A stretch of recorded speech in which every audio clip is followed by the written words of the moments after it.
in your considered opinion, what could be the international implication of a rigged election? The implication, the international communities are going to react based on what is happening in Nigeria.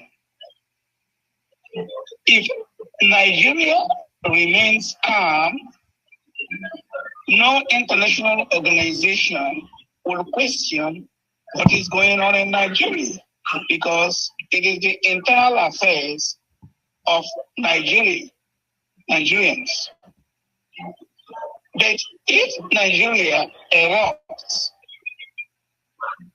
if Nigeria stands up for the Constitution and the international community, especially people doing business in Nigeria, begins to lose business or perceive that they're going to lose something, then the international community will react. The international, if everybody is calm, everybody is going to work, going to school, nobody's going to react. But if the country erupts and start protesting, then the international community will react, because their interest is Nigeria, is their business, the businesses they have in Nigeria is their interest in Nigeria.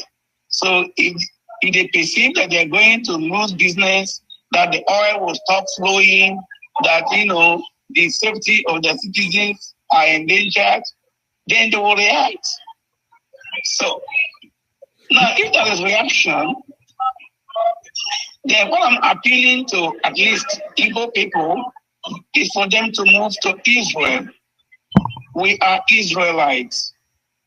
You can go to my YouTube channel, Sambation TV. You will see where I'm explaining how we came from Israel, that we are Israelites. Because the problem we are having is that the Bible requires at least 22,000 Igbo people to be in Israel. If there are less than 22,000 Igbos in Israel, what is happening now in our land in Southeast will keep happening. Sorry for my interjection here. Which part of the Bible has 22,000 Igbos on it? Okay, hold on. Let me find it. Okay. The name of the rabbi who said it and quoted it is Rabbi Alkalai. Can get the book, or your audience can get the book.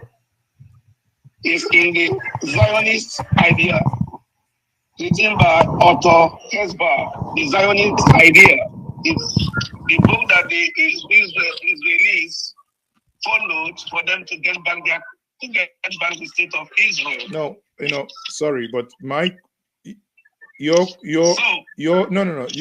said the Bible. Then I asked a question: which part of the Bible? You said is a book written by a rabbi. So can we establish that is not in the Bible? Looking at the book now. Okay, can we establish that what you just said now is not in the Bible, but no. I'm not just reading from somebody's book. It's written in the Bible. It's in Numbers chapter 10, verse 36, where it is written, "Return, O Lord, unto the tens and thousands of the families of Israel." On this verse, the rabbis commented on Talmud, on Babylonian Talmud, Yevamot 64a, that for the Holy Spirit to rest on our community, at least 22,000 of us must be in the state of Israel. That's how the rabbis interpret this Numbers 10, verse 36. And you can find the interpretation in Talmud Bavli, Yevamot 64a. So I'm not just making a frivolous statement. It's written in the Bible and in the Talmud. which are the sources for our religious belief. But the cradle, of human civilization stems from Africa. Then it beats me how the claim will be made that blacks, who are supposed to be the origin of human civilization, are a people that came out of Israel. I would think if any such claim, it would be the other way around.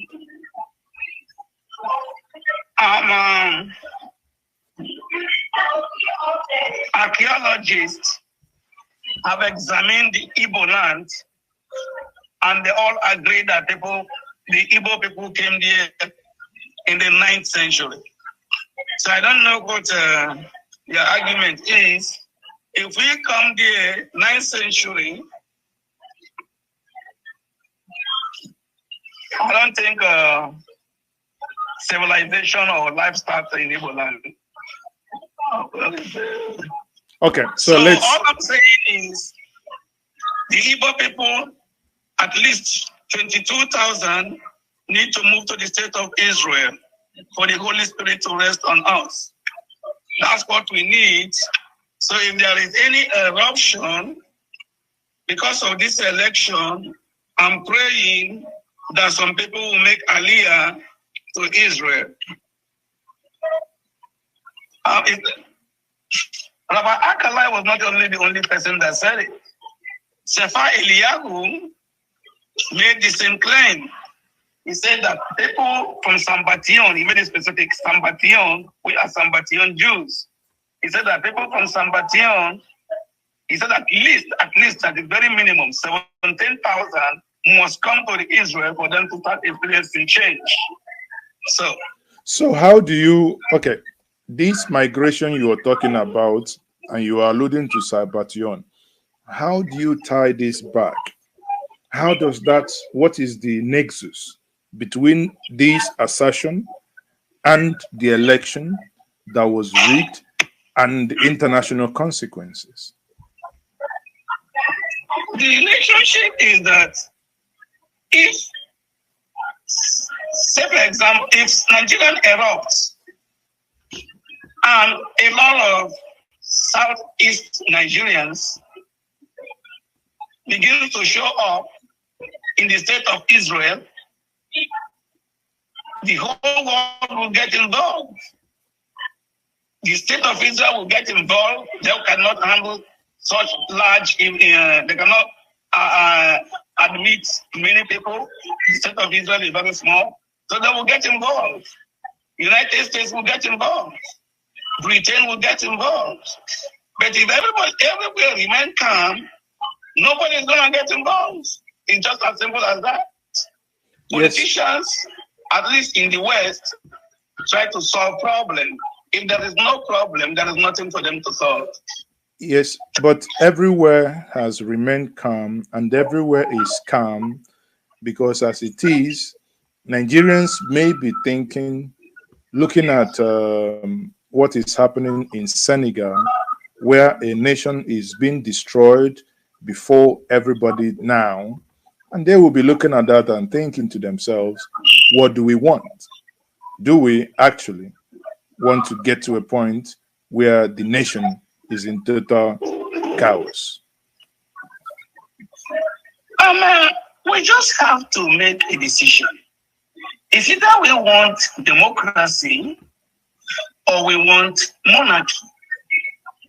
Monarchy rules dictates.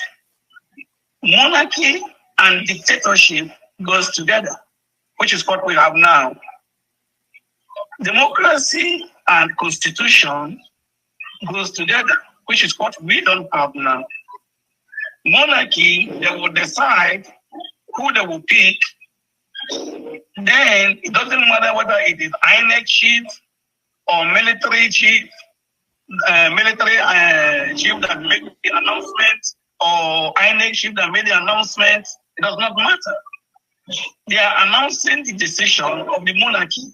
Yeah, but monarchy So- is hereditary. Monarchy is What we hierarchical. have now in Nigeria is monarchy. People dictate who will be the president, and the INEC announced the choice. So it's the same thing like Sani Abacha announcing coup, or whatever his name is, Gideon Oka announcing coup, you know, or Joshua Dogoyaro announcing a coup. Just because it comes from a civilian mouth, the INEC chief does not make it not to be a coup. Let the audience check the definition of a coup d'etat.